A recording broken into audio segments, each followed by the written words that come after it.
Hey, y'all. It's your favorite certified clinical sexologist, premarital marital counselor, marriage boot camp coach, wedding officiant, 7 principles for making marriage work, Gottman leader. Did I say wedding officiant? I think I did. Mocha marriage facilitator, sex educator, and so many more things. Listen, when you come to this platform, you are coming to Candyology Coaching Services, where our motto here is saving relationships, saving lives. Listen, this month is effective communication month, and it is marriage Monday. So guess what we're talking about? Effective communication. So here are some more tips, guys. If you watched last Monday, I did give you some tips. Here's some more. Now these are tips for definitely when we get into a conflict, right? And or disagreement, whatever you want to call, not seeing eye to eye for a moment, right? And so we want to have a healthy discussion when the I like to say when the emotions are lower, if you need to call a pause. If you don't know what pause technique is, you can go watch one of my other videos. It tells you how to create one. But it's a technique that I teach almost all of my couples that I counsel. But this is if we're calm right this moment, or we're trying to get there, right? So here's the first tip that I have for you. Let's let go of blame. Let go of blame. It's okay for there to be a problem without finding a cause. What's more effective is to point the finger when someone spills the milk, or say, oh, the milk was spilt, let's clean it up. Which one is more important? Okay. So, how are we going to resolve it? Does it matter if it was you, you point the finger? Well, there's always a finger pointing back at you because there is somehow, some way you're involved in the situation, right? No, we are going to clean it up, fix it, and resolve the issue, right? Validate that person's feelings and opinions and fix the problem, right? Tolerate two different viewpoints, okay? Tolerate two different viewpoints. Keep in mind that nothing is absolutely black and white. Okay. Like there is definitely room for gray. It's okay for you to feel that your partner feels differently about something else. In fact, it's more realistic, right? And furthermore, it's preferable, right? If you and your partner feel exactly the same about everything, it might take time for a reality check about the health and authenticity of your relationship. You are two separate people. You are two different people. Have you and your partner sacrificed your individuality for the sake of your relationship? And then according to relationship researcher and clinician Dr. John Gottman, disagreements are not necessarily a threat to marital relationship. In fact, 2/3 of disagreements are not resolvable, meaning that we learn to live with them and we make compromises. The problem is when we cease to communicate with our partner, we don't need to agree about everything, right? We tend to be kind to one another, and having a fulfilling relationship is more important. Try to give your partner the benefit of the doubt, to understand where they are coming from. That's where I see so many of my clients come into my office and don't give each other the benefit of the doubt. They don't give each other grace either. And so when you don't do those things, then you wind up into more and more arguments and resentment and bitterness. Number 3, you want to focus on what you can control, right? Focus on what you can control yourself, right? Not the other person. People get caught up in trying to control what they things that they can't even control, right?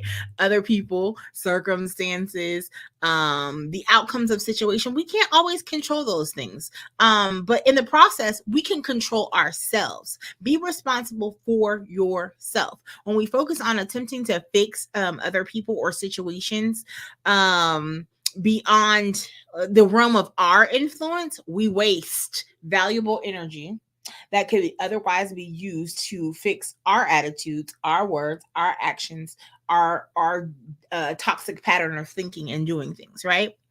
So number 4, let's avoid unnecessary conflict. Just because someone picks a fight with you doesn't mean that you have to attempt the invitation to like accept the invitation. I mean, if you sense somebody's bad tone, the way that and it's ready to fight, right? They're just ready, right? Take a few deep breaths. Do a grounding technique. Don't engage in a discussion about that matter. If you can do so in a calm and respectful way, no matter how the other person is behaving. Sometimes it pays to be just the bigger person, and sometimes just do not engage. You know how many times that I have just said, okay, because I knew that if I engaged in what they were talking about, we were going to wind up boxing, right? And I don't mean physically boxing, I mean verbally, right? And voices were going to get high and things were going to get said, and I'm going to get flooded and you're going to get flooded. And then are we going to fix the situation? Nope. Nope. So sometimes it's just best to ignore the provocation and go about your business, right? And then number 5, and this is where I'm going to stop for today. Practice the golden rule. Treat the other person as you would like to be treated, not to be misconstrued with loving that person the way you want to be loved, but that's a whole nother live. Okay. Rest assured that your attitude will make an impression. Okay. Maybe the person whom you're in conflict with may feel more understood by you and their anger or fear maybe abate, even if you don't see it in that moment. Maybe they'll go home to their family and be more patient, tolerant, or if they're with you, right, maybe they need to go to their room, their man cave, their she shed, whatever that they have, and they may see things in a different light later on, right? You know what? And I would also say, maybe they'll tell you, 1, 2, 3, 5 years down the line that your words or demeanor made a difference to them later.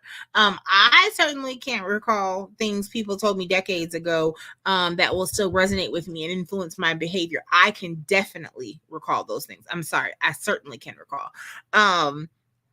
It's the way they said things. It's the how they reacted when I knew that I was being the big bad wolf in that particular situation. And you know what? I said I was going to stop at 5, but I think I'm going to give you one more for now. Remember that actions are often just as important as words. Remember that actions are just as often as important as words. Saying we're sorry about something but continue to commit the offense again and again and again negates the apology. Making amends, meaning that we intend to amend or change our behavior in the future, right? While we may fall short of our chosen ideal for a time frame, right? If we sincerely wish and strive to do better, then we will eventually do on a consistent basis. And if you've never read the 5 Apology Languages by Gary Chapman, or you've taken the 5 apology language test, I swear to God, it is one of the best things since sliced bread. I did that on another live, and I said I was going to go back and really break down the 5 apology languages, but it is definitely worth your reading. It is worth you taking the test because you'll see how your partner wants to be apologized to. And if you've never taken the 5 love languages test, you'll see that sometimes we are giving an apology or giving love in the way that we want to receive love, not the way that person wants to receive it. Okay. So, again, we have been talking about some effective communication tips for Effective Communication Month. This is for relationships. I'm sure that you can also not only with your marital partner or your relationship partner, your significant other, but I'm sure that some of these things can trickle down into your mother, your father, your cousins, your coworkers. Some of these things can definitely trickle down into that. Okay, guys, give me a hashtag it's me Candy, hashtag thank you Candy, hashtag share, hashtag I will be sharing this information, whatever you want that hashtag, but hashtag Marriage Monday if something in this definitely helped you. Listen, like, subscribe, ring that bell so that you can come back and get more valid information, guys. This has been your girl Candy J. Have a wonderful and magical Monday.